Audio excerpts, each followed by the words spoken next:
Question number 4th, two shopkeeper announces the same price of ₹700 for a sewing machine. मतलब कोई machine है, saying machine है, तो shopkeeper, दो शॉपकीपर है, S1 S2 मान लेते हैं। उन्होंने क्या किया, अनाउंस किया है कि उनकी जो सेइंग मशीन है उनकी जो प्राइस है वो 700 रुपए रहेगी, 700 रुपए रहेगी। उसके बाद देखते क्या बोला गया है कि the first offers successive discount, मतलब first shopkeeper offer successive discount of 30% and 6%। पहले उसने क्या किया कि 30% और 6% का डिस्काउंट दिया। अब जो दूसरा शॉपकीपर है उसने इसी को देख के उसने एक की क्या किया, 20% और 16% का डिस्काउंट दिया। अब बताना है कि जो सेलिंग प्राइस है, अगर कोई कस्टमर आता है दोनों के पास एक एक, तो उनके बीच में जो सेल करने वाली प्राइस रहेगी वो कितनी रहने वाली है, ये बताना है। देखा जाए तो यहाँ 30 + 6 36 हो रहा है, 20 + 16 36 हो रहा है, लेकिन इसका मतलब ये नहीं है कि इनकी सेलिंग प्राइस सेम रहेगी। सेलिंग प्राइस क्या रहेगी, अलग अलग करेगी। क्यों? क्योंकि वो डिपेंड करेगा कि आपने कितने % का पहले डिस्काउंट दिया या बाद में कितने % का डिस्काउंट दिया है। बात समझ में आ रही है? जैसे हमारे पास 100 रुपए है, 100 रुपए में हमने 50% का पहले डिस्काउंट दे दिया तो कितना हो जाएगा, 50। फिर हमने 50% का डिस्काउंट दिया तो 25 हो जाएगा, वो कितना हो जाएगा, 25 हो जाएगा। या फिर अगर हमारे पास 100 रुपीज से हमने 20% का डिस्काउंट दिया, मतलब 80 रुपए हो गई प्राइस, फिर हमने 25% का डिस्काउंट दिया है तो कितना हो जाएगा, 60 हो जाएगी उसकी प्राइस। कितनी हो जाएगी उसकी प्राइस, 60 हो जाएगी। कब? जब हमने पहले 20 और बाद में 25 का दिया है। लेकिन अगर हम पहले 25 और बाद में 20 का दे तो भी क्या यही वैल्यू आएगी, बिल्कुल यही वैल्यू आएगी, लेकिन सीक्वेंस चेंज करने पे नहीं आता है। अगर हम लोग एडिशन कर रहे हैं, जैसे यहाँ पे 30 और 6 से तो 36 आ रहा है, तो ऐसा नहीं समझना एडिशन हो रहा है। इसका मतलब ये नहीं है कि 30 और 6 करें या 20 और 16 करें, वो एक ही में चल जाएगा। अगर ये 20 है और 16 है, पहले 16 और बाद में 20 करें तो चल जाएगा। लेकिन ऐसा नहीं चलेगा कि दोनों का समेशन 36 आ रहा है तो सेम रहेगा। बात समझ में आ रही है? पहले हमने 20 का दिया और फिर 25 का दिया, पहले 20 और फिर 25 का दिया तो 60 आया 100 का। लेकिन अगर हम पहले 25 का फिर 20 का दें तो क्या 60 आएगा, बिल्कुल आ गया, 60 आएगा बिल्कुल। कैसे? 100 का 25% मतलब 75। अब 75 तो हो गया, 75 का 20%, 75 का 20% मतलब 5 से डिवाइड करके उसमें से माइनस कर देना है तो 15 आएगा। 75/5 15 आएगा, 15 माइनस करेंगे तो 60 आएगा। एक ही बात है। लेकिन यहाँ पे चीजें बदल जाएंगी, ये हमें क्लियरली पता लग रहा है, क्योंकि मार्क प्राइस अगर 700 रुपए है, दोनों के लिए सेम है, तो यहाँ पे उन्होंने 36% अगर हमें दिख रहा है कि टोटल है, तो आपका नजरिया गलत है, बिल्कुल ये गलत चीज है। दोनों को अलग अलग हमें सॉल्व करना पड़ेगा। इसके लिए अलग आंसर आएगा, इसके लिए अलग आंसर आएगा, तभी तो डिफरेंस आ रहा है ना कुछ, नहीं तो डिफरेंस आएगा कहां से, परसेंटेज बदल गया इसलिए डिफरेंस आएगा। बात समझ में आ गई है? अब करते हैं क्वेश्चन। क्वेश्चन को करने के देखो इतने सारे तरीके हैं, चाहे हम प्रॉफिट लॉस ले लें या फिर डिस्काउंट ले लें। क्वेश्चन करने के तरीके बहुत सारे हैं, जो हमें सही लगेगा हम उसी क्या कह रहे हैं प्रोसीजर से जाएंगे, ठीक है, उसी तरीके से जाएंगे। अब देखो हो क्या रहा है यहाँ पे कि 700 रुपए अभी भूल जाओ, अब बस डिस्काउंट को देखो। पहले 30% का डिस्काउंट है, फिर 6 का। दूसरे शॉपकीपर के लिए पहले 20% का है, फिर 16% का है। अगर हम कुल मिला के देखा जाए तो हम परसेंटेज से कर सकते हैं। कैसे? देखो यहाँ पे 30% का मतलब क्या है, 30% मतलब 3/10, 6% मतलब 3/50। यहां से क्या निकाले, माइनस करके हम लोग 7/10 जो कि होगा selling price by mark price. यहां से हम लोग क्या निकालें, किसका रेशियो निकालेंगे, यहां से भी selling price by mark price. ये डिस्काउंट नंबर 2 का है। एक काम करते हैं, इसे सिंपल रहने देते हैं, इसे 1 लिख देंगे और इसे भी 1 लिख देंगे, इसे 2 लिख देंगे, ठीक है। और डैश के लिए दूसरे शॉपकीपर के लिए बात करेंगे, या फिर हम इसे 1 रहने देते हैं। क्लियर? समझ में आ जाएगा। दोनों को मल्टीप्लाई करेंगे तो SP/MP फाइनली आ जाएगा, SP/MP आ जाएगा फाइनली, अगर दोनों को मल्टीप्लाई कर दिया तो 7 × 47 डिवाइडेड बाय 500 हो जाएगा ये। शॉपकीपर नंबर 1, शॉपकीपर नंबर 2 बोलता है कि उसने 20% का दिया है, मतलब 1/5 का दिया है, डिफरेंस लेंगे तो 4/5 के बराबर आएगा, which is equal to selling price by mark price. ऐसे इसी स्पीड से करना है, ठीक है, जल्दी जल्दी। 4 से डिवाइड करेंगे तो 4 4 16 और 4 25। ये है discount bye mark price. Difference लेंगे तो 21/25, ये किसके बराबर आएगा, selling price by mark price. ये शॉपकीपर नंबर 2, इनका मल्टीप्लाई कर दो, कितना आ जाएगा, 84/125, ठीक है। अब एक चीज ये आ गई, एक चीज वो आ गई। ये है शॉपकीपर नंबर 1 के लिए, शॉपकीपर नंबर 2 के लिए। अब देखो इसे अगर हम सेम बनाने की कोशिश करें, 500 है, हम लोग कुछ भी सेम बनाएंगे, बस क्या करेंगे हम लोग सेम बनाएंगे बस इसे 500। तो देखो अगर यहाँ 500 बनाने की कोशिश करें हम लोग 84/125 को, तो 5 का मल्टीप्लाई या 4 का मल्टीप्लाई करना पड़ेगा। 4 का मल्टीप्लाई करेंगे 500, तो यहाँ भी 4 का मल्टीप्लाई, 4 4 जा 16, 8 4 जा 32, 33। अगर इसकी वैल्यू 500 है तो इसकी 336 हो जाएगी। तो इसकी कितनी होगी, 7 7 जा 49, कैरी 4 है ना, 7 4 जा 20, 329, और ये कितना आ जाएगा 500। बात समझ में आ गई, क्लियर। अब देखो ये भी 500 हो गया, ये भी 500 हो गया, मतलब मार्क प्राइस 700 थी, हमने मान ली कि 500 रुपए है, हमने मान ली 500 कि 500 के ऊपर इतना है, तो 329 के ऊपर कितना, तो हम क्या ले लें, डिफरेंस ले लें किसका, एसपी बाय एमपी टोटल। अगर हम डिफरेंस ले लें इसका, तो selling price of bye mark price of customer 2 minus जो ज्यादा हो वही ले लेंगे bye mark price 1। Selling price कितनी हो जाएगी, देखो यहां से 329/500 माइनस 336 है ना, 7 का 7/500, ये किसके बराबर आ जाएगी, selling price by mark price total. तो सेलिंग प्राइस क्या है हमारे पास, निकालनी है, सेलिंग प्राइस का डिफरेंस निकालना है ना, सेलिंग प्राइस का डिफरेंस निकालना है हमें 7 यूनिट के बराबर। अब 500 यूनिट किसके बराबर है, मार्क प्राइस है ना, देखो ये तो क्या है, मार्क प्राइस है, मार्क प्राइस तो सेम है, या फिर इसे हम क्या लिख सकते हैं, selling price minus selling price of 1 minus selling price 2, mark price तो सेम है, तो डिवाइड में मार्क प्राइस है। तो या तो हम इसे ऐसा बोल दें, क्या बोल दें इसे, ऐसा बोल दें, तो ऊपर सेलिंग प्राइस का डिफरेंस है, क्योंकि मार्क प्राइस तो सेम है ना, मार्क प्राइस क्या है, बेस से सेम हो जाएगी वो तो डिफरेंस अपॉन एमपी। अगर 7 यूनिट का डिफरेंस आ रहा है, 500 यूनिट की वैल्यू मार्क प्राइस मतलब 700 के बराबर है, तो 1 यूनिट की 5 यूनिट की वैल्यू या 1 यूनिट की वैल्यू 7/5, 1 यूनिट की वैल्यू 7/5, तो 7 यूनिट की वैल्यू कितनी हो जाएगी, यहां से 7 यूनिट के लिए हमारी वैल्यू हो जाएगी 7 × 7/5, कितनी 7 × 7/5 which is equal to 49/5, 9.8 rupees, 9.8। बात क्लियर है इतनी। ये हमने किया है रेशो से। रेशो कैसे निकाला हमने, 30% का डिस्काउंट था, फिर 6% का डिस्काउंट था, तो हमने कुल मिला के डिस्काउंट निकाला दोनों का मल्टीप्लीकेशन करके, तो यहां से एसपी बाय एमपी आ गया। ये था शॉपकीपर 1 के लिए। वहीं अगर शॉपकीपर 2 की बात करें हम लोग, तो सिमिलर टाइप से हम लोग क्या करेंगे, रेशो से 20% 1/5, तो यहां पे डिफरेंस लेंगे तो एसपी बाय एमपी 2 आ जाएगा, 16% के लिए भी आ जाएगा, दोनों को मल्टीप्लाई करेंगे तो नेट शॉपकीपर 2 के लिए एसपी बाय एमपी आ जाएगा। बात क्लियर हो गई। अब एसपी बाय एमपी टोटल निकाले अगर हम, तो यहां से देखो क्या हो रहा है कि एक साइड हमने लिख लिया डिफरेंस, ऊपर क्या लिख लिया हमने, डिफरेंस लिख लिया, या फिर हम बोल दें कि जो डिस्काउंट है एसपी बाय एमपी जो है, SP by MP of 1 shopkeeper, first shopkeeper minus SP by MP of shopkeeper number 2, difference लिया ऊपर क्योंकि डिफरेंस पूछा गया है सेलिंग प्राइस में, तो एमपी सेम है तो कॉमन ले लिया हमने, एलसीएम ले लिया। अब नीचे अगर 500 है, मतलब 500 यूनिट अगर मार्क प्राइस है, उसकी वैल्यू कितनी है 700 रुपए, तो 1 यूनिट की वैल्यू कितनी हो जाएगी 7/5, तो 7 यूनिट की वैल्यू आ जाएगी 7 × 7/5 which is equal to 9.8 rupees. Clear है बात। अगर दूसरे तरीके से करना चाहे तो देखो, शॉपकीपर 1 के लिए डिस्काउंट 1 मान लिया, सक्सेसिव की बात हो रही है, तो 30 + 6 माइनस 30 × 6 डिवाइडेड बाय 100%। इसे सॉल्व करेंगे तो आ जाएगा कितना, 36 minus 6 3 18, 1.8 which is equal to 34.2%। Shopkeeper 2 की बात करें तो उसे डिस्काउंट अगर D2 मिल रहा है तो वो 20 + 16 माइनस 20 × 16 डिवाइडेड बाय 100%, कितना हो जाएगा ये 36 माइनस 16 2 32, मतलब 3.2 विच इज इक्वल टू 32.8%। क्या यही चीज हो रही है, ठीक है। यहां से अगर हम देखें डिफरेंस, तो डिफरेंस कितने का आएगा, डिफरेंस अब देख क्यों रहे हैं, क्योंकि दोनों को डिस्काउंट मिल रहा है, किसमें मार्क प्राइस पे, किसमें मिल रहा है मार्क प्राइस पे, मतलब मार्क प्राइस कितनी 700 है, तो 700 का 34.2% डिस्काउंट मिल रहा है, कितना डिस्काउंट मिल रहा है 34.2, इसे कितना मिल रहा है, इसे मिल रहा है 32.8, मतलब ये डिस्काउंट का जो डिफरेंस रहेगा यही डिफरेंस सेलिंग प्राइस के बीच में रहेगा।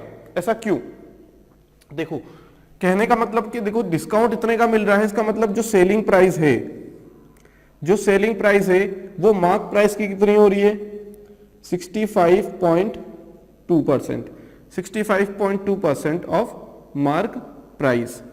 यही बात हो रही है, 64.2% ऑफ मार्क प्राइस। इसका मतलब यही है ना, जब इतने परसेंट का डिस्काउंट मिलेगा तो इतना मार्क प्राइस रहेगा परसेंटेज। या फिर अगर ऐसा देखना है तो 34.2 का हमें क्या मिल रहा है, डिस्काउंट मिल रहा है। परसेंट की बात थी तो 100 से डिवाइड किया तो ये आ जाएगा D by mark price. Difference अगर हम देखें तो selling price by mark price कितनी आ जाएगी, 65.8 बाई 100, एसपी बाई एमपी, यही आ जाएगा, यही आ जाएगा। ये SP1 मान लो और MP तो बराबर है, इसे भी SP1 मान लो। यहां की बात करें तो D2 डिस्काउंट हो रहा है और यहां पे मार्क प्राइस पे हो रहा है, तो ये कितना हो जाएगा 32.8 डिवाइडेड बाई 100, यही होता है। परसेंटेज को कन्वर्ट कर लिया।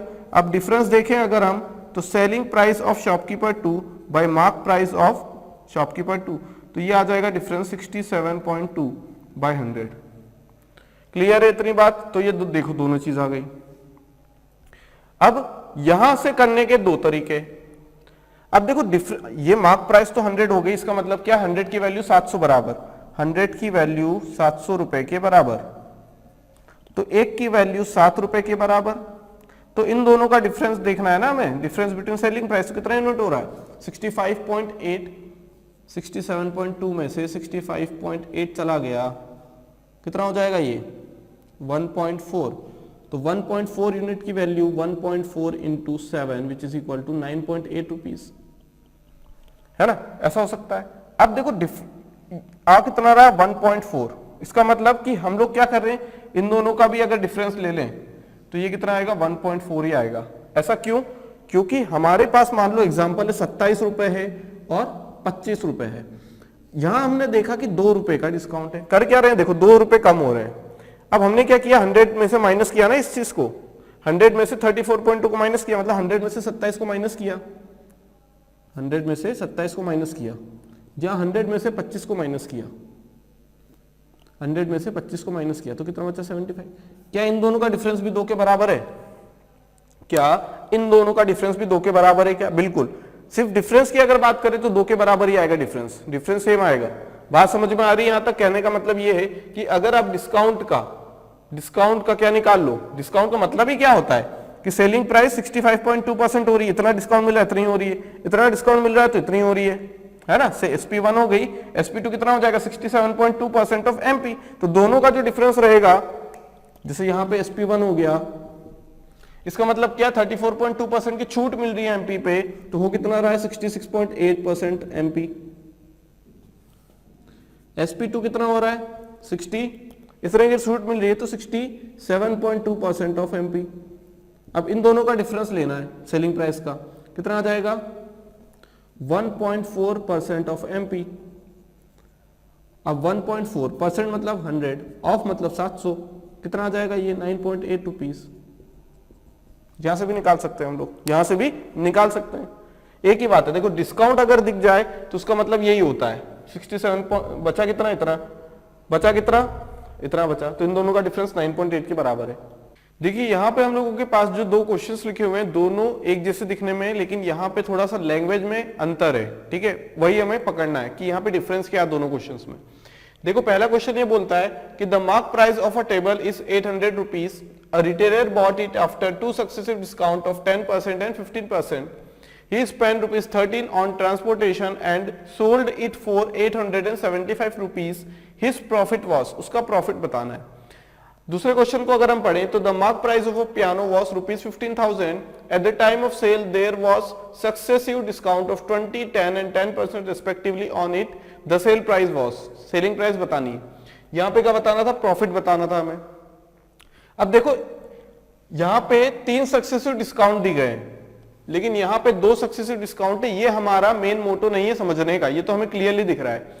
यहां पे हमें एक चीज समझनी है, जिसे हमने एसपी और सीपी में पढ़ा था कि कभी कभी क्या होता है कि वो बेस किसे बता देता है, प्रॉफिट या फिर लॉस किस पे हो रहा है, सेलिंग प्राइस पे हो रहा है, कभी कभी वो बता देता है। यहां पे भी वही चीज हो रही है। The mark price of a table is 800, a retailer bought it after 2 successive discount. उसने खरीदा है, क्या किया है उसने, खरीदा है। जब बॉट की बात आ गई, यहां पे खरीदने की बात आ गई, यहां पे सेलिंग की बात आ गई, तो यहां पे मार्क प्राइस हमेशा सेल के साथ कनेक्ट करते थे हम लोग। तो यहां पे जो बेस हो रहा है, बेस नहीं सॉरी, यहां पे डिस्काउंट की बात हो रही है, यहां पे हम लोग क्या लिखते थे, एसपी बाय मार्क प्राइस। तो मार्क प्राइस तो सेम रहेगी, लेकिन जो ऊपर एसपी निकलता था डिस्काउंट में, वो अब एसपी ना निकलते हुए कॉस्ट प्राइस निकल के आएगा, क्योंकि कॉस्ट प्राइस के लिए हमने मार्क प्राइस को बेस मान लिया उस केस में। ठीक है, तो यहां बॉट आ गया। ठीक है, यहां बॉट आ गया। अगर हम डिफरेंस लेंगे मार्क प्राइस का किसके साथ, डिस्काउंट के साथ, तो वो हमें सीपी देगा। इस केस में क्या देगा, सीपी देगा, क्योंकि बेस हमने क्या मान लिया है, मार्क प्राइस तो मान लिया, लेकिन यहां पे खरीदने की बात हो रही है, खरीदने की बात हो रही है। बात समझ में आ गई, क्लियर है बात। एक चीज और, ये जो मार्क प्राइस होती है ना, ये मार्क प्राइस होती है, ये एसपी से भी बड़ी होगी, और ये जो मार्क प्राइस है वो सीपी से भी बड़ी होगी। इसका मतलब क्या है कि जो हमारा डिस्काउंट रहेगा उसमें हमेशा ही हमें डिफरेंस लेना है और मार्क प्राइस को हमेशा ज्यादा रखना है। क्लियर है बात है, बात समझ में आ गई। इसका मतलब मार्क प्राइस हमेशा सेलिंग प्राइस से ज्यादा रहेगा और मार्क प्राइस हमेशा कॉस्ट प्राइस से भी ज्यादा रहेगा, नहीं तो उससे घाटा हो जाएगा। क्लियर। अब देखो बोला क्या गया है, पहले एक काम करते हैं, ये वाला क्वेश्चन करते हैं, क्वेश्चन नंबर 6, उसके बाद देखेंगे दोनों में अंतर क्या है। The mark price of a piano was rupees 15,000. At the time of sale, there was successive discount of 20, 10 and 10%. एक तरीका और है करने का, देखो मार्क प्राइस है, मार्क प्राइस लिखा हुआ है यहाँ पे, हमने डिस्काउंट लगा दिया यहाँ पे 20% का, मतलब हमने खरीदी 80 में 80/100। जहां से मन करे क्वेश्चन करने का वहां से हम लोग कर सकते हैं। ठीक है, अपनी अपनी चॉइस। 90, फिर यहाँ पे 90/100 हो जाएगा। ये क्या है, सेल प्राइस। जब इतने का डिस्काउंट मिलेगा मार्क प्राइस पे, इतने इतने का, तो ये बनेगी हमारी सेल प्राइस, सेलिंग वाली प्राइस बन जाएगी। हमें क्या निकालना है, सेल प्राइस बॉस, है ना, सेल प्राइस निकालना है। अब एक 0 से एक 0 कैंसल। ठीक है, अब ये 3 0, 1 2 3, 1 2 3। क्लियर, बात समझ में आ गई। अब देखो 15 इंटू 8 कितना होगा, 120 इंटू 9 9 से 81, मतलब एंडिंग में तो क्या आ रहा है, 0 आ रहा है। अब एंडिंग के पहले वाली डिजिट देखो, 2 है, 6 है, 5 है, 8 है, तो 12 इंटू 81 करो और मल्टीप्लाई बाय 10 कर दो। अब इन दोनों को देखो, देखो 0 तो यहां भी है, यहां भी है, यहां भी है और यहां भी है। अगर 0 यहां पे है तो देखो 2 इंटू यूनिट डिजिट 1 हो जाएगी, तो कितना आएगा, 0 के पहले 2 आएगा, तो 2 हमारा आंसर आएगा, क्योंकि 2 इसके अलावा कहीं भी नहीं आ रहा है ना। एक और तरीका, 81 मल्टीप्लाई बाय 12, 2 1 जा 2, 8 2 जा 16, डायरेक्ट मल्टीप्लाई, तरीका तो नहीं है। 2 7 9, 9720, ये 0 भी तो मिला लिया यहाँ पे, 810 कर लो, नहीं तो 87 9720। ठीक है, ये तरीका भी अपना सकते हैं। दूसरा तरीका भी हमारे पास है, देखो यहाँ पे कितनी जल्दी आंसर आ गया, यहाँ पे हमें कन्वर्ट करने की कोई जरूरत नहीं पड़ी कि हम लोगों ने क्या किया, दोनों डिस्काउंट निकाला, दोनों का एक किया, फिर एक को फिर 10 के साथ लिया, फिर डिस्काउंट निकाला, फिर एसपी बाय एमपी किया, तो ये सब नहीं किया हमने। अब देखो यहाँ पे हो क्या रहा है, यहाँ पे उसने बोला है कि जो मार्क प्राइस है उस पे उसने सक्सेसिव डिस्काउंट लिया, डिस्काउंट लेने के बाद क्या होता है, प्राइस कम हो जाती है, लॉस खाने के बाद भी प्राइस कम हो जाती है। ठीक है, इसका मतलब क्या है कि ये डिस्काउंट के बाद जो चीज बचेगी वो रहेगी कॉस्ट प्राइस, क्योंकि उस पे उसने खरीदी है। कितना आ जाएगा, मार्क प्राइस के ऊपर इसने डिस्काउंट ले लिया इतना सारा, तो ये बचेगी वो कॉस्ट प्राइस। ठीक है, अब मार्क प्राइस क्या है, 800। जो जो क्वेश्चन में बोला गया, हम ये नहीं समझ रहे हैं कि कॉस्ट प्राइस इतनी हो जाएगी, हमसे बोला गया है कि अगर 800 पे 10% का डिस्काउंट मिलेगा पहले, फिर बचे हुए नहीं, उसी जो आंसर आएगा उसमें 15% का डिस्काउंट मिलेगा, तो वो चीज क्या हो जाएगी, वो उतने में उसने खरीदी। अब खरीदी वाली को क्या बोलते हैं हम लोग, कॉस्ट प्राइस बोलते हैं जिससे खरीदते हैं, तो वो चीज यहां आ जाएगी। तो ये बचेगा 90/100, ये आ जाएगा 85/100, 15% का और मिल गया ना, इतना हो गया, फिर कितना आ गया, ये कॉस्ट प्राइस आ जाएगी, कॉस्ट प्राइस आ जाएगी। पर यहां पे एक और दिक्कत है, 13 रुपए उसने और स्पेंड किए हैं, 13 रुपए, ये चलो ठीक है इसके बाद लिख लेते हैं। इतने रुपए तो उसने क्या किया, कम करवा लिए, लेकिन 13 रुपए उसने ट्रांसपोर्टेशन पे खर्च किए हैं, 13 रुपए उसने ट्रांसपोर्टेशन पे भी खर्च किए। ये 2 0 से 2 0 कैंसिल, 1 से 1 0 कैंसिल। 85 इंटू 8 कितना हो जाएगा, 85 इंटू 8 करेंगे तो 85 इंटू 2 करेंगे तो 170, 170 इंटू 4 680, ये हो जाएगा सीपी 0, 8 9 से 72 कैरी 7, ये आ जाएगा 9 6 54, तो 6120 रुपीज, ये आ जाएगी कॉस्ट प्राइस। लेकिन जो नेट कॉस्ट प्राइस रहेगी, ये कॉस्ट प्राइस 1 आएगी, तो वो किसके बराबर होगी, CP1 प्लस CP2 के। ये CP2 क्या है, उसके इतने रुपए लग भी तो गए, 13 रुपए लग गए ना उसके, किस चीज में, 13 रुपए उसके लग गए ट्रांसपोर्टेशन में, तो वो भी तो कॉस्ट प्राइस रहेगी उसकी 6133 रुपीज, 6133 रुपीज, ये भी तो रहेगा। बात समझ में आ गई। तो ये टोटल कॉस्ट प्राइस है उसकी, रुपीज में, ट्रांसपोर्टेशन में, रिपेयरिंग में, ये जो सारी चीजें लगती हैं ये कॉस्ट प्राइस में ही आती है। उसने बेची कितने में, उसके अलावा सारी चीजें कॉस्ट प्राइस में। तो selling price by cost price कितने में बेची, 875 में। ठीक है, बात समझ में आ गई। ये 1 0 बचा हुआ है, ठीक है, यहाँ 612 के टाइम बचा हुआ था ना ये 1 0, है ना, कितना आएगा 612, तो 61 ये कितना हो जाएगा 612, तो 625 625 हो जाएगा। ये कितना हो जाएगा 625, है ना, 625 हो जाएगा। कितना बचेगा ये 625, कॉस्ट प्राइस 625 होगी। अब अगर डिफरेंस ले लें तो कितना आ जाएगा, 625 के ऊपर डिफरेंस ले लें तो 250 का, 250 का, तो ये आ जाएगा 10 और ये आ जाएगा 25, ये आ जाएगा 2, 5 2 जा 5 5 जा। अब इसकी वैल्यू डायरेक्ट हमें पता 40%, या मल्टीप्लाई बाय 100 कर दें तो कितना आ जाएगा 40%। Option number A 40%। बात समझ में आ गई। कितनी आसानी से हमने क्वेश्चन को सॉल्व किया। अगर मार्क प्राइस पे अगर हम इतना डिस्काउंट देंगे, पहले डिस्काउंट दिया फिर डिस्काउंट दिया, तो वो किसके बराबर, उतने में उसने चीज खरीदी। अब वो जो चीज खरीदी उसे बोलते हैं क्या, कॉस्ट प्राइस, जिस चीज पे खरीदते हैं। ये सीपी आ गया, तो एसपी बाई सीपी निकाला 40%। यहाँ पे 15,000 पे डिस्काउंट लेते गए सेलिंग प्राइस आ गई, है ना। ऐसे समझना है बिल्कुल क्वेश्चन को इजीली। एक क्वेश्चन और देखते हैं उसी के जैसा। यहाँ पे भी हमें मार्क प्राइस के ऊपर किसकी बात की गई है, कॉस्ट प्राइस की, परचेसिंग की बात की गई है। मेन परचेसिंग मतलब कॉस्ट प्राइस की बात की गई है। देखो, an article is listed at ₹2,375, a man purchases it at 2 successive discount of 50% and 25%, and spends 165 rupees on repairing of the article. If he sells the article at a profit of 62.5%, what is the selling price of the article? What is the selling price of the article? देखो पूछा क्या गया है, हमसे पूछा गया है selling price, profit given है। क्या गिवन है, प्रॉफिट। अब देखो यहाँ पे प्रॉफिट अगर हमें गिवन है तो प्रॉफिट परसेंटेज कितना है, 62.5%। यहां से एक चीज समझना कि जब हमने परसेंटेज को फ्रैक्शन में और फ्रैक्शन को परसेंटेज में कन्वर्ट करना सीखा था, तब हमने 62.5 के लिए क्या किया था। 62.5 हमें देख के लग रहा है कि यहाँ पे किसका मल्टीपल है, ये 12.5 का मल्टीपल है, 5 टाइम्स। 12.5 मतलब 1/8, 12.5 मतलब 1/8। क्या हम इसे लिख सकते हैं 12.5% इंटू 5, क्या यही मतलब है इसका 62.5 का। अब 12.5 को हम लोग क्या लिख सकते हैं, 1/8 मल्टीप्लाई बाय 5, तो कुल मिला के ये कितना हो जाएगा 5/8। क्या आ जाएगा, ये प्रॉफिट आ जाएगा। अब प्रॉफिट किसके ऊपर आ रहा है, ये कॉस्ट प्राइस के ऊपर आता है प्रॉफिट, है ना, अगर मेंशन नहीं है कि सेलिंग प्राइस के ऊपर है तब।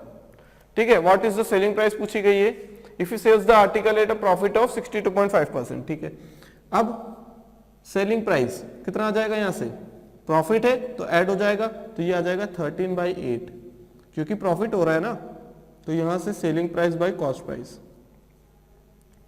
अब यहां से हमें सेलिंग प्राइस निकालना है। अगर हम कॉस्ट प्राइस को निकाल ले तो सेलिंग प्राइस भी आसानी से निकाल सकते हैं। अब कॉस्ट प्राइस की बात करें, यहां पे देखो ₹375 पे उसने पहले डिस्काउंट कितना लिया, 50% का, तो वैल्यू कितनी होगी 50/100, बचा कितना, इतना।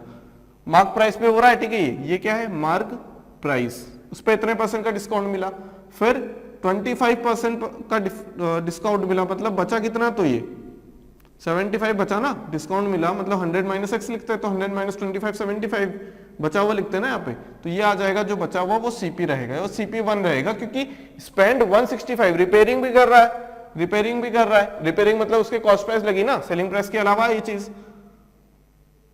अब करना कैसे, ये हो जाएगा 2 टाइम्स, ये हो जाएगा 3/4। ठीक है, अब क्या करें, कितना हो गया, देखो ये 2375 मल्टीप्लाई बाय 3/8 मल्टीप्लाई बाय 3/8। अब 8 से कैंसिल तो नहीं हो सकता, ये 8 से कैंसिल नहीं हो सकता। अब क्या करें, अब इसमें एक काम करते हैं, ऐड कर लेते हैं 165 रुपीज। लेकिन अगर 165 रुपीज को ऐड करना है तो यहां पे हमें देखना पड़ेगा क्या कुछ कॉमन है 165 इसमें, है ना। अगर कॉमन निकलता है तो कॉमन निकाल लेंगे, नहीं तो यहाँ पे पूरा सॉल्व करना पड़ेगा। इसे कैसे सॉल्व ही कर लेते हैं। ये 165 क्या रहेगा, यहाँ पे कॉस्ट प्राइस, ये कॉस्ट प्राइस 1 है, ये कॉस्ट प्राइस ये 2 हो जाएगी, तो ये कॉस्ट प्राइस टोटल आ जाएगी। अगर इसे सॉल्व कर ले हम लोग तो कितना आएगा, देखो ये 5 3 जा 15 कैरी 1, 7 3 जा 21 22 कैरी 2, 3 3 जा 9 11 कैरी 1, ये 7125 डिवाइडेड बाय 8 है ना, कितना आ जाएगा प्लस 125। अब 165 है, कितना है 165। 165 इंटू 8 करें, एक काम करते हैं 8 यहां भी दिख रहा है, 8 यहां भी दिख रहा है, तो एक काम करते हैं एलसीएम लेके इसे 8 से मल्टीप्लाई कर देते हैं, तो 8 से 8 वहां कैंसिल हो जाएगा, है ना। तो सीपी टोटल हो जाएगा ये 8 16, ये कितना हो जाएगा 16 33 330 इंटू 4, 330 इंटू 4 करें अगर हम तो 0 4 3 12 1320, 1320 कितना आ जाएगा 1320 1320, तो ये आ जाएगा 8445 डिवाइडेड बाय 8 ये आ जाएगी कॉस्ट प्राइस टोटल। अगर ये कॉस्ट प्राइस यहां रख दें तो आंसर निकल के आ जाएगा 13/8 है ऑलरेडी हम लोगों के पास, ठीक है। मल्टीप्लाई बाय कॉस्ट प्राइस करेंगे 8445/8 है ना, ये होगा इक्वल टू सेलिंग प्राइस। क्या आ जाएगा, ये सेलिंग प्राइस आ जाएगा, नहीं आ जाएगा, बिल्कुल आ जाएगा, ये क्लियर है, ठीक है। अब क्या करें 8 8 16, अब इसे क्या करना है कैंसिल आउट करना है, क्या करना है इसे कैंसिल आउट करना है। अब कैंसिल आउट करने के लिए कितना करें, अगर ये 8 होता तो 8 से डिवाइड कर लेते, लेकिन यहाँ तो 13 है, क्या है यहाँ पे 13 है, क्लियर। अब 165 को ऐड किया है, क्या ये सही किया हमने, 50% का डिस्काउंट है, फिर 25% का डिस्काउंट है, तो 75 3/4 हो जाएगा, 8 हो जाएगा 3/8, ठीक है। 8445 मल्टीप्लाई बाय 13, 5 3 जा 15 13, ये 25 आ जाएगा, ये जाएगा 8445 58791 अब 109785 को डिवाइड करना है, कितने से 64 से, 64 इंटू 2 करेंगे क्या, 64 इंटू 1 करना पड़ेगा, ठीक है 1 तो आ रहा है, 64 हो जाएगा, ये आ जाएगा 110 अगर मान लें तो 36 46 45 बचेगा कितना 45, तो 457। अब 457 आ रहा है तो 6 के टेबल में 4 कब आएगा, 7 टाइम्स आता है, क्या 7 टाइम्स आ रहा है क्या यहाँ पे, बिल्कुल 7 वाला ऑप्शन भी है, ठीक है। तो कितना आ जाएगा, ये आंसर तो यहां से देख के लगा सकते हैं, लेकिन फिर भी सॉल्व कर लेते हैं। हो सकता है कि अगर एक और ऑप्शन रहा जिसमें 1 के बाद 7 है तो क्या करेंगे, फिर कितना आ जाएगा 7 4 28 कैरी 2 44, कितना बचेगा 9 98 1 64, कितना बचेगा 3 4 5 टाइम्स, तो 71.5 या 6 ऐसे ही कुछ आएगा, 1715.39 क्लियर है बात। तो यहां से आंसर कितना आ जाएगा, सेलिंग प्राइस की वैल्यू 1715.39। थोड़ा सा टफ है, यहां से थोड़ा सा टफ है, क्लियर, क्योंकि वैल्यू ऐसे दी गई है 2375, इसे सॉल्व करना थोड़ा सा मुश्किल है। तो यहां से आंसर कितना आएगा हमारे पास 1715.39 रुपीज।